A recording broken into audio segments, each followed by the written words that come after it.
ARB compressor. It's not sounding too good.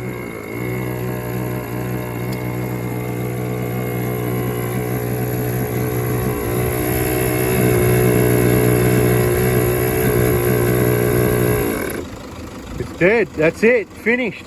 Hey everyone, here we go. Look, we are out on a trip. We'll be back on deck very soon. It could be back already, depends when this video comes out, but I'm pretty sure I've got to run out sooner. I've been saying for months and years I'm going to run out of videos. Anyway, ARB compressor stopped working, so I'll give you the brief rundown on that in case you missed it. Well, let's go back to the start. We've had this 120 since 2014 sometime, so about 10 years. Compressor went in, I'm pretty sure it went in 2014. Yeah, it did, because the front locker and compressor went in first. So this compressor's about 10 years old. It's done a fair bit of work, but some people will say, what do you expect? Well, I'll tell you what I expect. I've got an Ingersoll Rand compressor in the workshop that's been running for over 20 years, that runs every working business day, right?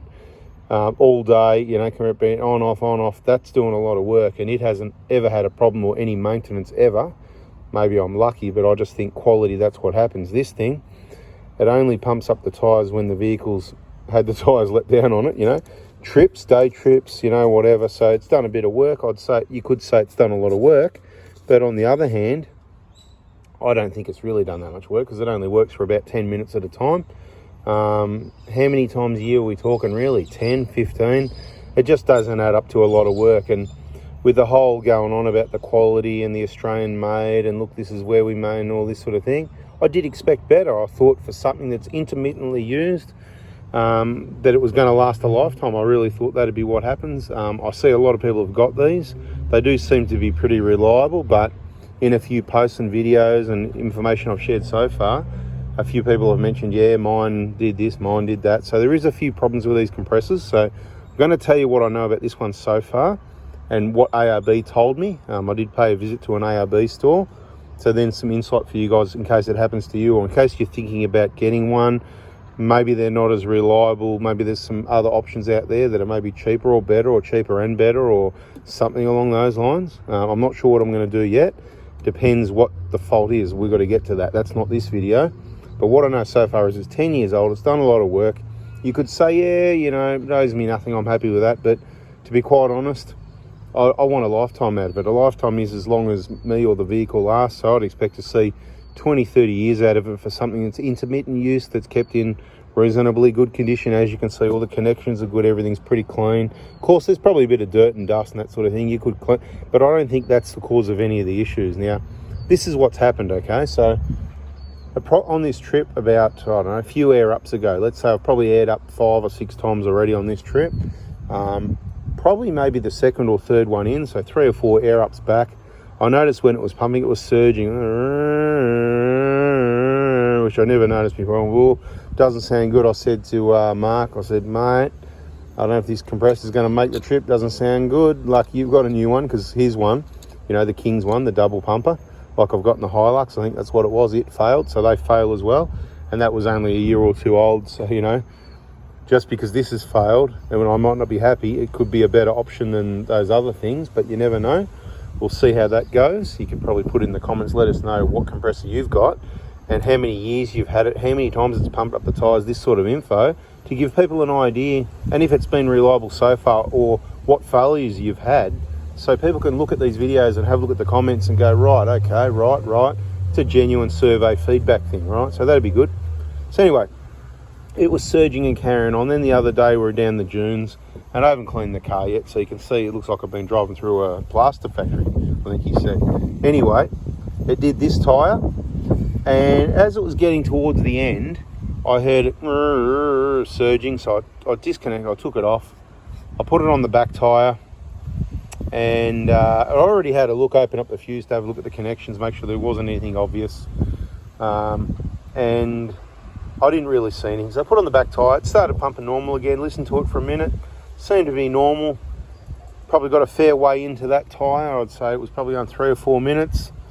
And that's when I started the video that I put at the start of this video, which is going to be in a few videos, because it comes in handy, because that's the actual moment I was lucky enough to have the camera running for once, because on this trip so many things have happened where if I had a camera crew, mate, we'd be pumping 24/7, mate. That trip out there where we got bogged, mate, there was a lot of exciting stuff going on. Not so exciting at the time, but anyway, back to this. So it was surging, it stopped. Okay, cool. So what did I do?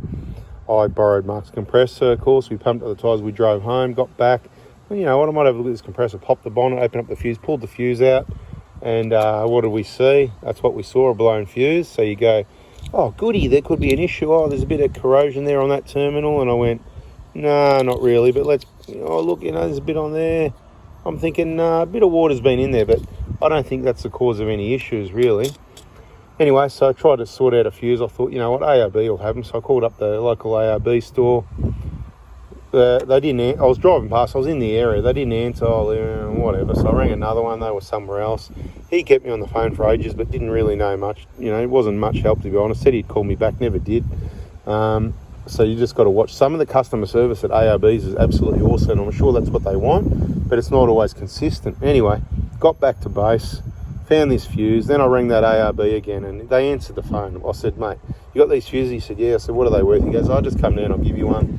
No worries. So 25 minutes down the road back to where I was. Good if they answered the phone the first time. Went back there. He gave me this fuse. And I said, you know, any usual sort of problems you see, that sort of thing? Oh, no, not really. Maybe a blown fuse, you know. I always think there's a reason why the fuse blows. Now, I did this installation, corrugated split tubing. Everything's, you know, securely mounted relays. There's no shorting out. There's no melted plugs or anything like that. We've had the plugs undone and back, or the rough nut at ARB did anyway. That's another story. Poking and prodding wires with a big test light. Anyway, so they weren't too fussed about it. They were basically, yeah, put it in, see what happens. Well, yeah, I'll do that. So I put this one in.